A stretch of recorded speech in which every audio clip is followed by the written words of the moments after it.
Hola, buen día. Hoy es domingo 10 de octubre de 2021. Es el 20º domingo después de Pentecostés y el texto para la predicación de hoy está en el libro de Job, el capítulo 23, versos 1 al 9 y también versos 16 y 17. El domingo pasado también tuvimos la lectura de Job y la predicación también basada en Job. Y decía que Job es el grito que se levanta ante Dios, ante el silencio de Dios.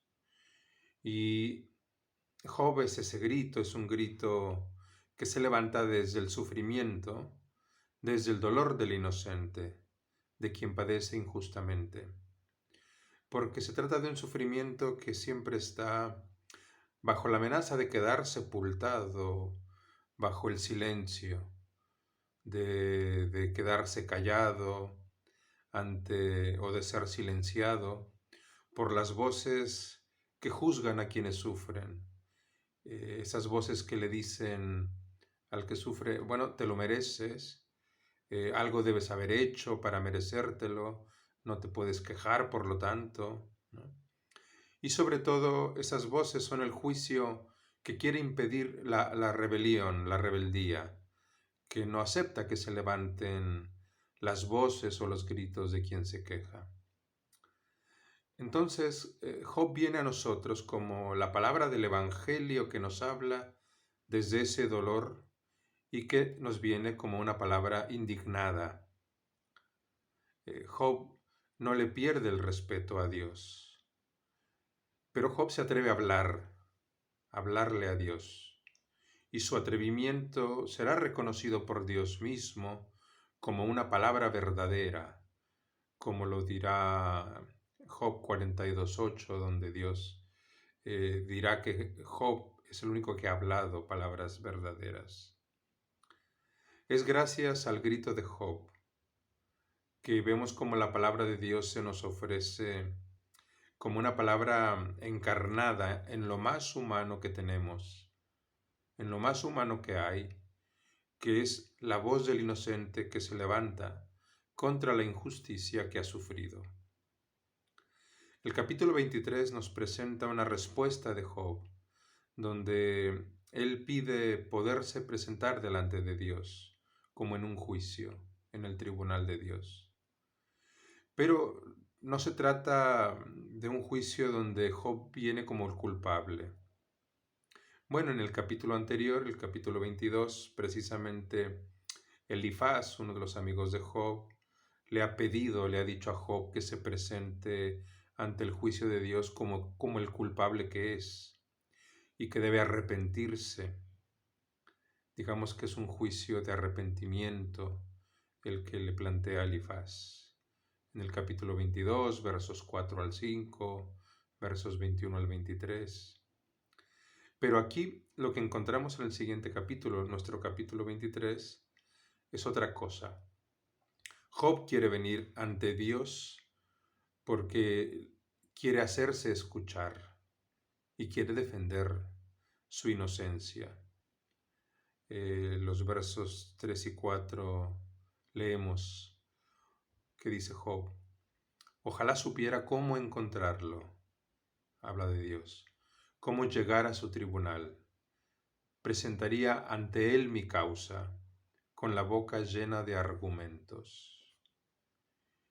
Y expresa su esperanza, su confianza, tanto en la bondad de Dios, en su misericordia, como también en su propia inocencia.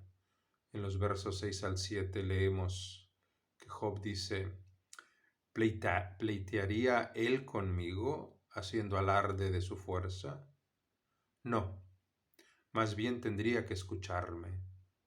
Entonces yo discutiría lealmente con él y ganaría definitivamente mi causa. Versos 6 y 7. Entonces es aquí donde vienen unos versos a continuación que expresan la más terrible frustración de hallarse absolutamente solo, de buscar a Dios y de no encontrarle por ningún lado. Es la queja que no solamente se duele de la injusticia que sufre, sino que además se descubre en el desamparo de una ausencia de Dios, una ausencia de Dios que cala, lo que le produce no hallar a Dios. Es el dolor de una ausencia que le pesa muchísimo y que le hace sentir lo vano de su búsqueda. Los versos 8 y 9 leemos lo siguiente: pero busco a Dios por oriente y no está allí. Lo busco por occidente y no lo encuentro. Me dirijo al norte y no lo veo. Me vuelvo al sur y no lo percibo. Estas palabras de Job las tenemos que leer en contraste, recordando, por ejemplo, un salmo, el Salmo 139. Los versos 8 al 10 de este Salmo 139 dice: si yo subiera a las alturas de los cielos, allí estás tú. Si bajara a las profundidades de la tierra, también estás allí. Si levantara el vuelo hacia el oriente o habitara en los límites del mar occidental, aún allí me alcanzaría tu mano derecha no me soltaría. ¿Veis el contraste, el tremendo contraste? El contraste de las palabras de Job con el Salmo nos muestran lo grave y lo profundo del abandono en que se siente quien sufre la injusticia.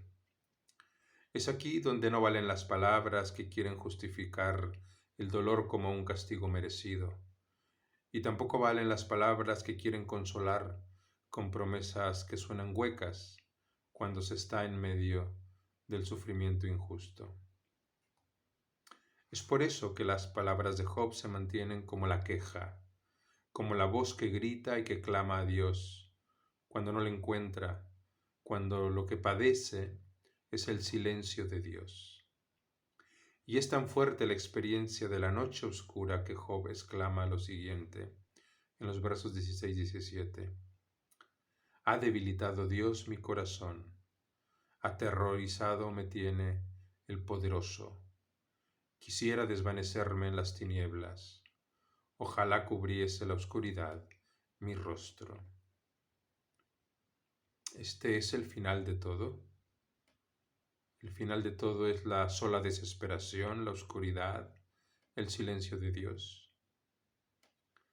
En realidad, la voz de Job ya conlleva una pequeña luz en medio de esa oscuridad, porque Job no deja de hablar, de elevar su grito, su queja a Dios, porque el reclamo de Job a Dios es algo análogo, semejante al reclamo que hallamos en el salmista, en el Salmo 17, ese reclamo, esa oración en el Salmo 17 del que sufre la injusticia y que clama a Dios.